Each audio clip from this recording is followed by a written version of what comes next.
Good Friday morning, my dear Christian brother or sister. I hope this finds you well at the end of a productive week. I hope you're like I am, looking forward to worship service on Sunday. And more than anything else, I hope you're living your very best life in Jesus Christ. Well, as you know, we had to say goodbye to our dear sister Wilma on Wednesday, and it got me thinking about all the saints that I have had to say goodbye to in the last few years.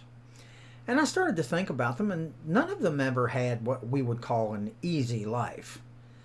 And I would say that there were moments in their lives, as they are in ours, where we're confronted with the shocking realization that our life has certainly not gone as we thought it would or as we planned. I mean, thinking of myself, of course, Nancy and I had one of those moments when Kevin Lee, our son, died. You see, we had it all planned out. Kevin was married, he was going to get healthy, and then he and his wife would have grandchildren for us to spoil.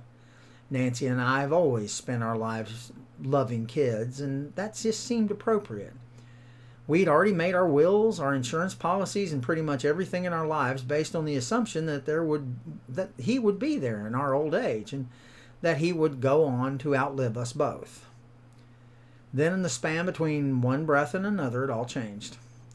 And our carefully thought out plans fell in shards at our feet. It was tough to accept, especially in the midst of our grief. And we had many moments of questioning God through tears as to why this happened and what were we going to do now.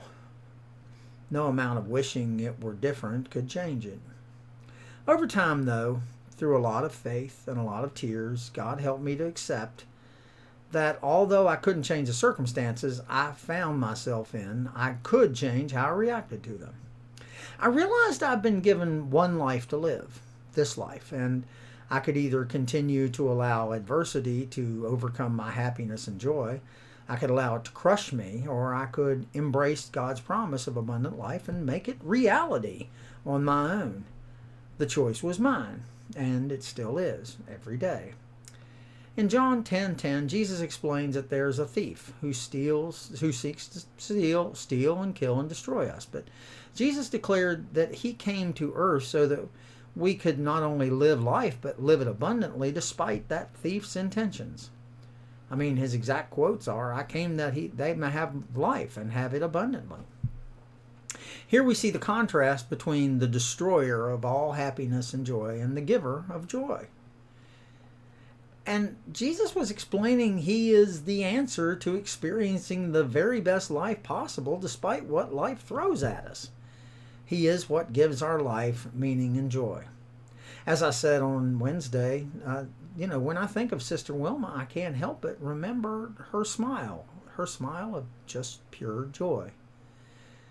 Choosing to learn to love my life, even though it wasn't the life I'd imagined, was the best choice I ever made. And it wasn't easy. But as I intentionally chose to let Jesus be the source of my joy, even in the midst of all the less than joyful circumstances that have happened, my perspectives and my feelings changed for the better.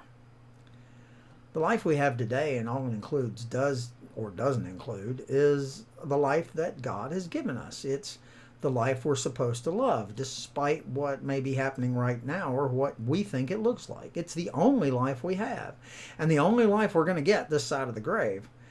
We can live it abundantly with joy, based on Christ alone, or we can let life pass us by as we allow problems, disappointments, or circumstances to crush us, to make us bitter, to steal our joy and our will to live, our zest for living, if you will. Psalm 16:11, it says this. It says, "You will show me the way of life, granting me the joy of your presence and the pleasures of living with you forever." That's what I look forward to. I have learned, as so many of our saints have taught me, that no matter what we go through, loving life is a choice we make every day, not a byproduct of everything going our way. Our peace, our joy, our contentment, and our fulfillment all depend on the choices we make. And we make that choice every day. I have found that through Christ, it's not only within my reach to love my life again and live it abundantly, but it actually is easier. though I still have virtually no control over what may happen or what might be coming in my life, I have it 100% within my control to choose my attitude and how I deal with it.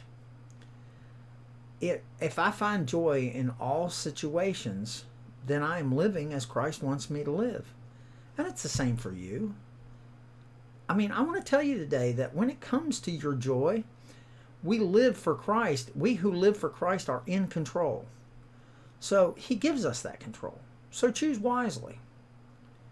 The truth of the matter is, with that choice, your happiness and your joy is really up to you. I hope you have a wonderful day today. I hope that you are finishing, like I said, a good week, and I hope to see you in church on Sunday. I want you to know, as always, I'm here should you need me. If you don't ever hesitate to call me.